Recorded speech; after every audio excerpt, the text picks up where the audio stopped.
Film सलाम बॉम्बे दुनिया भर में धूम मचा रही थी, तो शायद ही किसी की नजर उस दुबले पतले 18-20 साल के लड़के पर गई होगी जो ले दे के कुछ सेकंड के लिए ही स्क्रीन पर आता है। सड़क किनारे बैठकर लोगों की चिट्ठियां लिखने वाले इस लड़के का छोटा सा रोल था जो किया था अभिनेता इरफान खान ने, और उसमें चंद डायलॉग, बस 10 लाइन हो गया, आगे लिखने का 50 पैसा लगेगा, कुछ ऐसे ही डायलॉग थे। पहले दफा लोगों ने इरफान खान को फिल्मी पर्दे पर देखा और भूल गए, लेकिन शायद ये किसी को मालूम नहीं था कि ये अभिनेता आगे जाकर भारत ही नहीं दुनिया भर में नाम कमाएगा। जयपुर में जन्मे इरफान खान का बचपन एक छोटे से कस्बे टोंक में गुजरा। शहर छोटा था पर सपने बड़े। ये स्वाभाविक था कि बचपन से ही किस्से कहानियों के शौकीन इरफान का झुकाव सिनेमा की तरफ हुआ, खासकर नसीरुद्दीन शाह की फिल्में देखकर।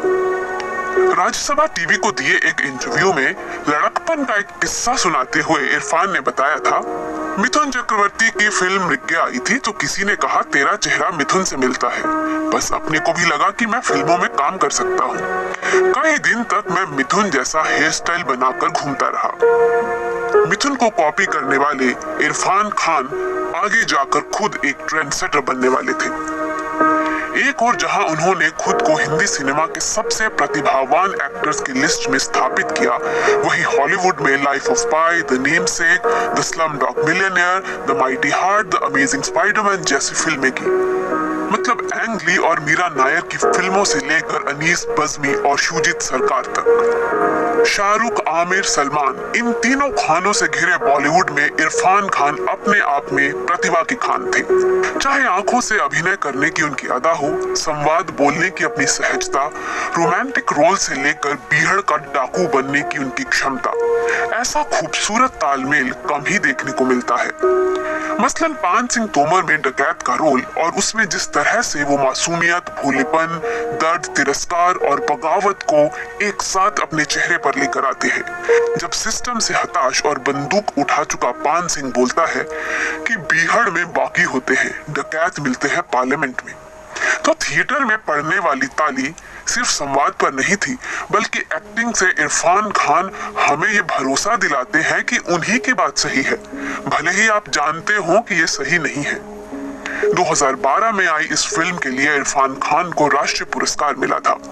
या फिर हैदर में कश्मीर में रूहदार का वो रोल ले लीजिए जो कहता है, झेलम भी मैं, चिनार भी मैं, शिया भी मैं, सुन्नी भी मैं और पंडित भी। रूहदार का किरदार जो कहने को एक भूत था, लेकिन आपको विश्वास दिलाता है कि वो असल में है और आपकी ही ज़मीर की आवाज है।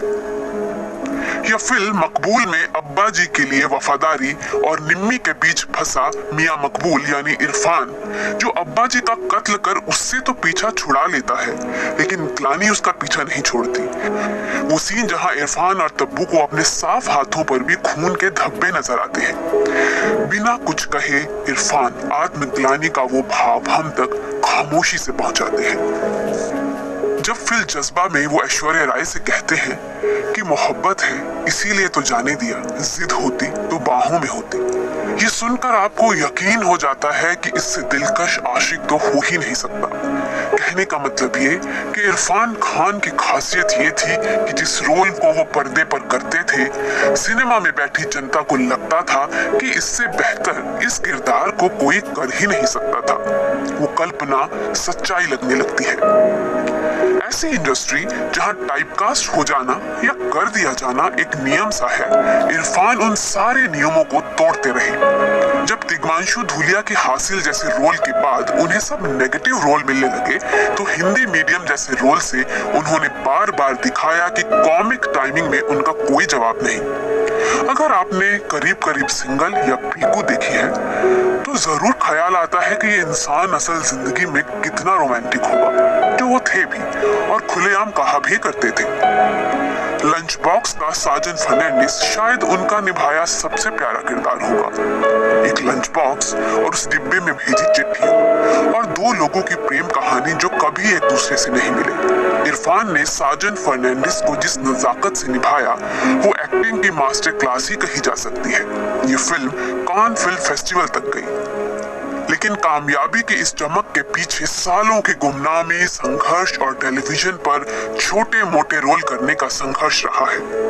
कई दूसरे लोगों की तरह एनएसडी में पढ़ाई के बाद उन्होंने मुंबई का रुख किया, जहां फिल्मों में छोटे मोटे रोल के अलावा उन्हें कुछ नहीं मिला।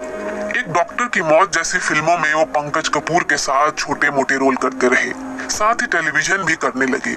जिन लोगों को याद हो वो कहकशां, लाल घास पे नीले घोड़े, भारत एक खोज बनेगी, अपनी बात जैसे सीरियलों में दिखे। लोगों ने उन्हें शायद टीवी के पर्दे पर नोटिस किया चंद्रकांता में बद्रीनाथ के रोल से, लेकिन ये कहना गलत नहीं होगा कि उनके हुनर को पहचानने का काम अंग्रेजी फिल्मकार आसिफ कपाड़िया ने किया 2001 में आई फिल्म वॉरियर से, जो बाफ्टा तक गई। हालांकि ऐसा नहीं है कि इरफान खान ने अपने करियर में ऐसी फिल्में नहीं की जिन्हें खराब कहा जा सकता हो। लंदन में एक बार उनसे इंटरव्यू का मौका मिला था, तब उन्होंने कहा था कि एक इंसान सही गलत के प्रयोग से गुजरेगा नहीं तो समझेगा कैसे।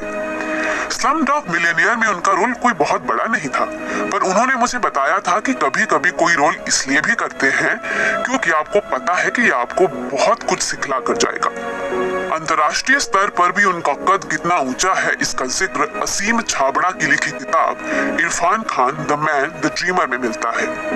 हुआ कुछ यूं कि जब 2010 में इरफान खान न्यूयॉर्क में एक रेस्तरां में थे तो सामने वाले टेबल पर उन्होंने हॉलीवुड के बड़े एक्टर मार्क रफलो को देखा। इरफान एक फैन की तरह उनसे मिलना चाहते थे पर झिझक रहे थे क्योंकि वो बहुत बड़ा नाम था। इतने में मार्क खुद सीट से उठकर आए और इरफान से बोले, मैंने आपका काम स्लमडॉग में देखा और बहुत उम्दा काम किया आपने। अजीब इत्तेफाक है कि जब नेशनल स्कूल ऑफ ड्रामा में इरफान पढ़ाई कर रहे थे तभी उन्हें उनकी पहली अंतर्राष्ट्रीय फिल्म मिल गई थी।